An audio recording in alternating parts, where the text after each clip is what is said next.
हे तुम्हाला जे मूर्ती दिसते ते एका माकडाचे आहे. महाराजांनी माकड पाळलेलं होतं, त्याचं नाव होतं लक्ष्या. महाराजाच्या हयातीमध्ये लक्ष्या मरण पावला.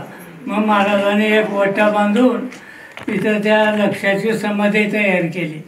आणि मग आता हे जे तुम्हाला भव्य मंडप दिसतो ते आपल्यासारख्या शिष्याने मंडप तयार केले.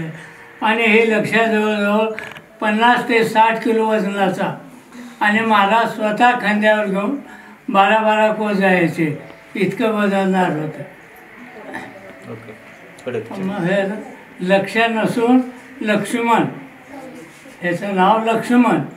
आणि शंभू मुलग्याला आपलं महायज्ञ झाला होता. काशीचे ब्राह्मण आणले होते. ते ब्राह्मण अग्निहोत्री मंत्राच्या जोरावर अग्नी पेटवायचा. मग खूप मंडप मारलं, अग्नीचे मंडप हे अग्निकुंड तयार केलं, मंत्र म्हणायला सुरू केले. मंत्र म्हणलं तरी अग्नी काही पेटत नाही गेलं. महाराज काय एक लंगोटी, हातात काठी, एक जोळी आणि खांद्यावर माकड गेले त्या शंभूवर गेला. लोक म्हणले अरे ही वेळ कशाला चाललंय, त्याला जाऊ दे नका. मग यानं महाराजांनी लक्ष्याला म्हणले उतरी खाली. लक्ष्याखाली उतरला. उतरून मग काय केला, माकड चेष्टा, कुणाचं शर्ट वड, कुणाचं पॅन्ट वड, कुणाची धोती वड, अशा प्रकारे मग लोक हटले. हटल्यानंतर मग महाराज त्या यज्ञकुंडाजवळ गेले.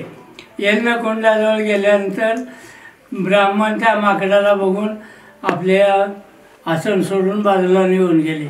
महाराज गेले आणि आपलं काठीनं त्या आहुतीला डवचिले म्हणा.